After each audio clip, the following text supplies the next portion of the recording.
we are ready for a safari will 20, which means let's go! Well, Dumbo. Hi, my name is Rachel. I will be your safari guide out there on our journey through the Harambe Wildlife Reserve. Now, just a couple of important safety reminders before the fun begins. First and most important rule, please remain fully seated at all times, keeping your hands, arms, feet, and legs inside the truck, even when we are stopped for the animals. Now, when we see the animals out there, please don't make any noises at them like whistling or clapping. These sounds can scare the animals away instead of bringing them closer, and we want to do our best to get a nice up close and personal look if we can. But enough about all of that. We are now starting our adventure together here in the Little Ituri Forest.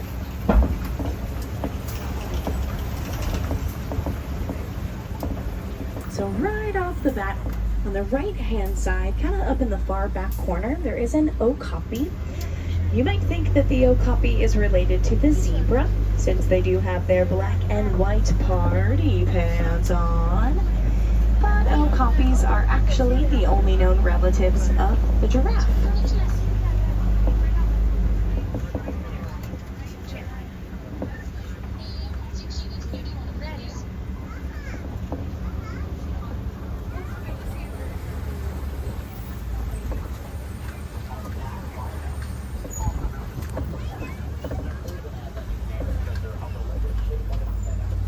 Then we'll see what other animals we can find here in the forest. Most of them do camouflage really well with their surroundings. That's one of the main ways that they defend and protect themselves against their predators. But if you look over to the left, there is a black rhinoceros. I think there are two of them. One's a little further up toward the back. And then this next one is laying down next to the rock ridge, still on the left-hand side. The black rhino is the smaller of the two different kinds of rhinos here on the reserve. However, it's still the biggest animal in the forest, weighing in at about 3,000 pounds. And there's lots of activity happening on the right-hand side now. There are two different kinds of antelopes. The ones with the copper-colored coats are called bongos. They're known as the ghosts of the forest since they camouflage so well with their surroundings. And then with the tan-colored coats, those are called greater kudus. I didn't see any horns on the top of their heads, so that's how I can tell that they are females. And last but certainly not least, to the left, those are called the saddle-billed storks. Usually the storks are found together in pairs, just like that, since they mate for life. Couple goals.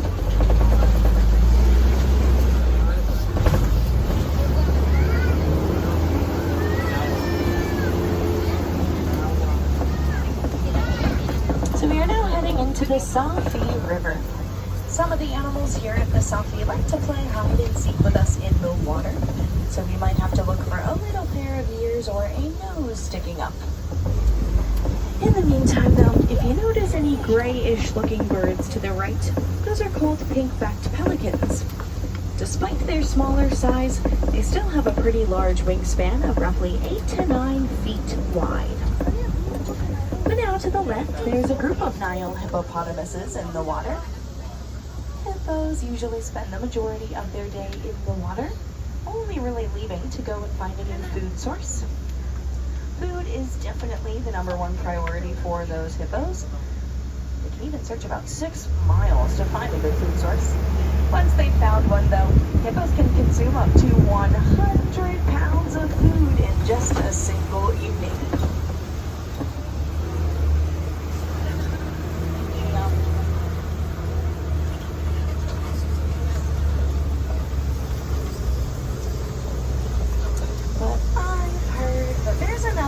That you can usually spot here at the Safi. I think I see them on the left-hand side. It's the Nile crocodiles. Now, crocodiles are very powerful predators. Using their jaws, they are able to snap the bones of their prey. So whenever an eagle is seen from their thumbs. The crocodiles do have a softer side too, though. They're really great parents. Mama crocodiles in particular do a lot of work to set their young up for success.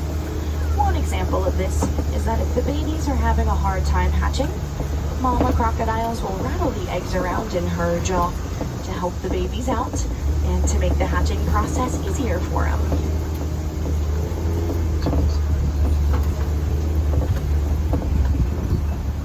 Since I'm seeing some more trees and some more brush now, that's an indication that we are making our way into the African savanna.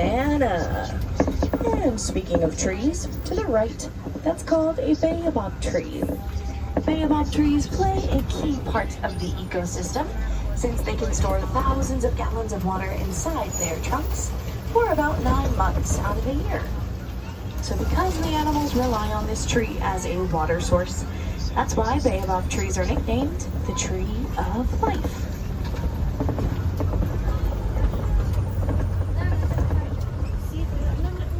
Now the first animal that we'll see here on the savanna are hanging out over to the right. Those are the springboks. Springboks get their name for their ability to spring 6 feet into the air and 13 feet forward in a motion called pronking. So just for reference, if the springboks really wanted to, they have the ability to pronk right through the center of this safari truck. Definitely really impressive, especially considering that springboks are pretty tiny.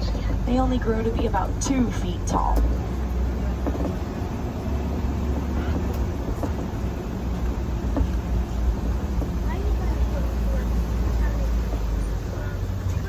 If you look in this cave over to the left, there are some African painted dogs all cuddling together there.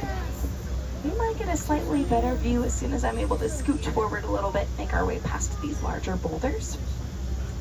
I can still tell you some fun facts about those painted dogs though in the meantime. They get their name for their beautiful painted patterns that they have on their coats. So they use these patterns to help identify one another. Although the painted dogs are super adorable, don't let the cuteness fool you though. They are excellent hunters. Painted dogs actually have a higher hunting success rate compared to a lot of big cats here on the savanna. So animals like the lions or cheetahs don't hunt quite as successfully as the painted dogs. And coming up on the left-hand side, there are 2 different animals that have some pretty cool horns. The ones closest to us are the Ankole cattle. They are known for their horns, which can measure up to 6 feet from tip to tip. And then a little further toward the back, those are the sable antelopes. Sable antelopes are the official emblem of the Harambe Wildlife Reserve because just as they are very protective over their herds and their young, we are protective over the animals here on the reserve. Animals like the eland, which is also on the left-hand side. So that's the male over at the base of that tree. Both male and females will have those really pretty spiral horns on the top of their head. Same goes for the Ankole cattle. Both male and female will have those wide horns.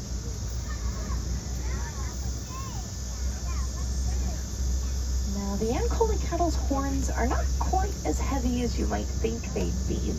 That's because they're made up of a really lightweight honeycomb structure, which allows the Ankole cattle to release excess body heat through their horns, kind of like their own personal air conditioning unit.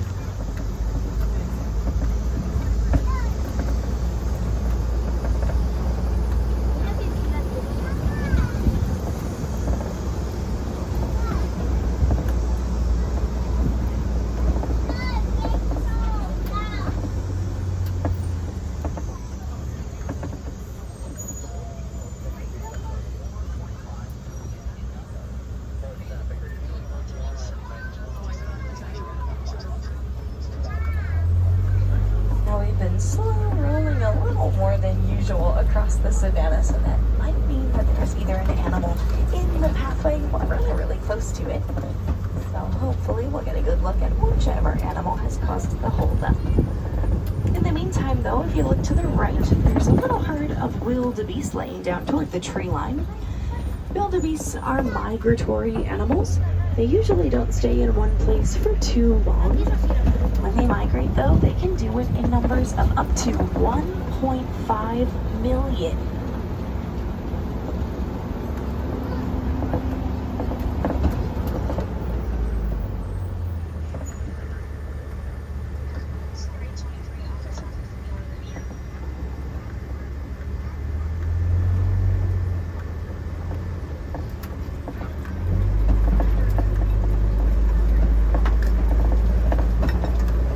To the right once again, if you look behind this tree stump, that's the female eland.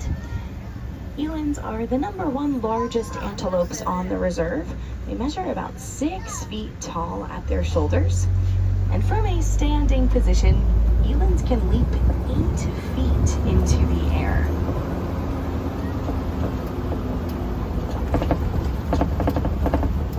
Now, of course, the height of the elands doesn't even compare to the height of those giraffes on the left-hand side.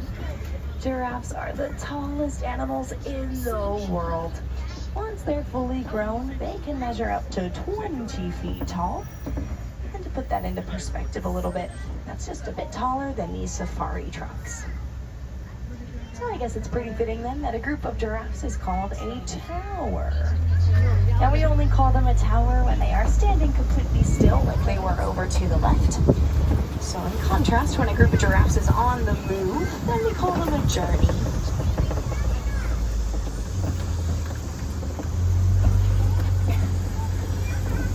Now I think that we've had pretty good luck so far on our safari adventure. So let's hope that it continues as we make our way into the next part of the savannah.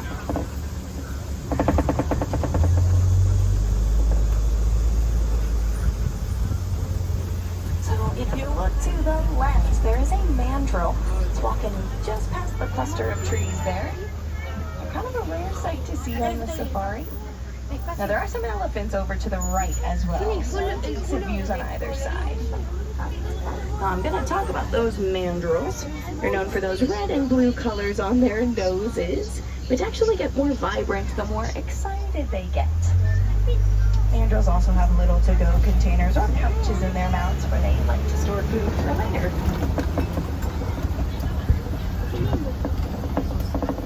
Now again, there were 2 elephants back there to the right, so I think that means they were females. Female elephants, they usually spend their time in large herds or groups together, and then male elephants live a pretty solitary lifestyle. So I'm really happy that we saw at least 2 elephants so far on our safari, especially because elephants are considered an endangered species, mainly due to things like the poaching of their ivory tusks and because of significant habitat loss. Now luckily there are a lot of organizations out there that do some cool work to try to help these animals out, one of which is the Disney Conservation Fund.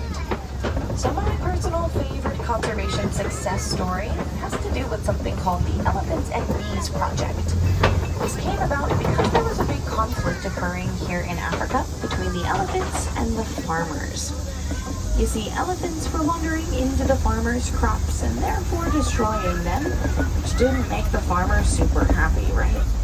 So once the Disney Conservation Fund learned that elephants are afraid of bees, they applied this knowledge by building fences made out of beehives, and they put them all along the farmers' crops, therefore protecting and saving the elephants, and it gave the farmers an extra crop to sell too, which is the honey from the bees. So this solution provided a win-win for everybody involved.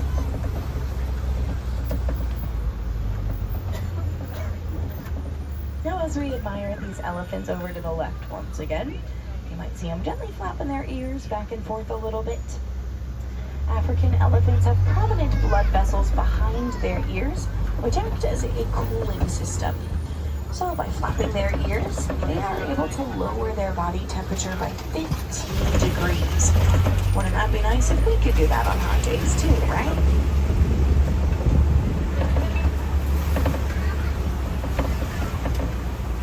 Now in order to cool off, elephants will also use their prehensile trunks to splash mud or water up onto their backs. I call their trunks prehensile. What does that mean? It's a really big word that just means finger-like. So elephants can bend and stretch their trunks in any direction that they choose. But as we head through the watering hole, that means we're a little closer to another animal that we know and love. On the left-hand side, it's the greater flamingos. So, of course, we know that flamingos are pink, right? Well, when they're born, they are instead a light grayish color. So baby flamingos don't get that completely pink color until they turn about 2 to 2.5 years old and consume lots of brine shrimp. Brine shrimp contains a substance known as beta-carotene, and that is what turns the flamingos pink.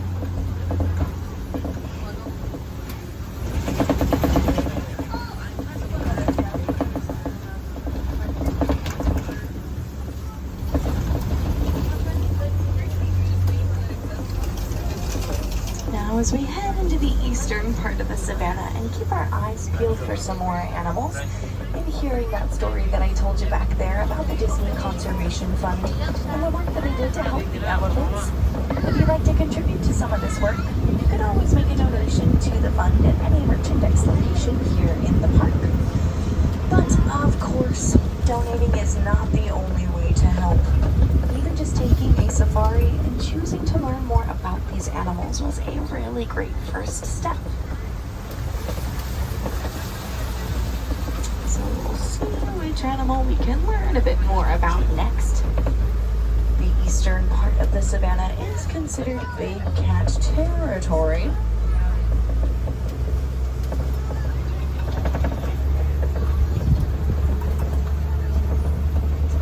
Know if I happen to see any big cats nearby.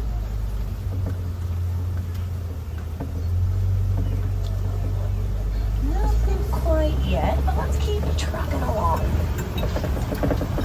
We're starting to see these really big rock structures up ahead. They're called the Kobe Rocks. And I think we are in luck.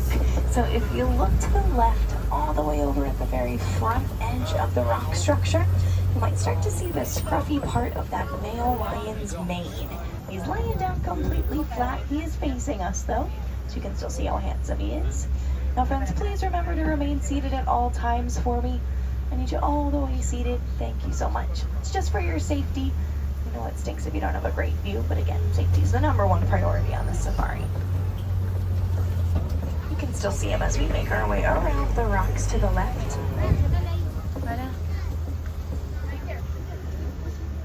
There's even a female up there too.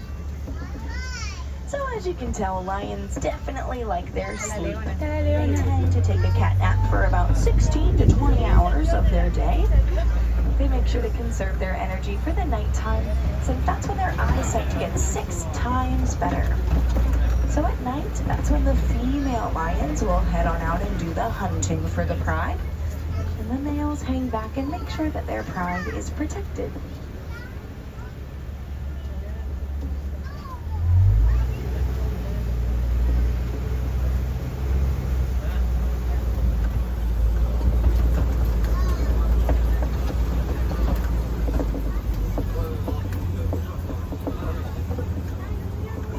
Now over to the left, it's the warthogs, another animal that you might know from The Lion King.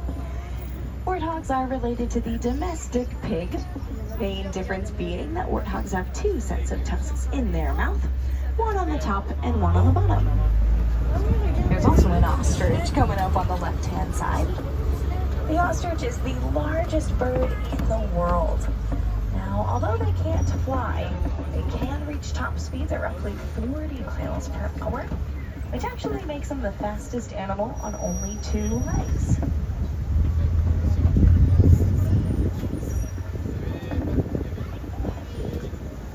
So when the ostriches run, they fan those beautiful wings out to help them achieve that top speed. And they use their 2 toes to keep them stable and balanced.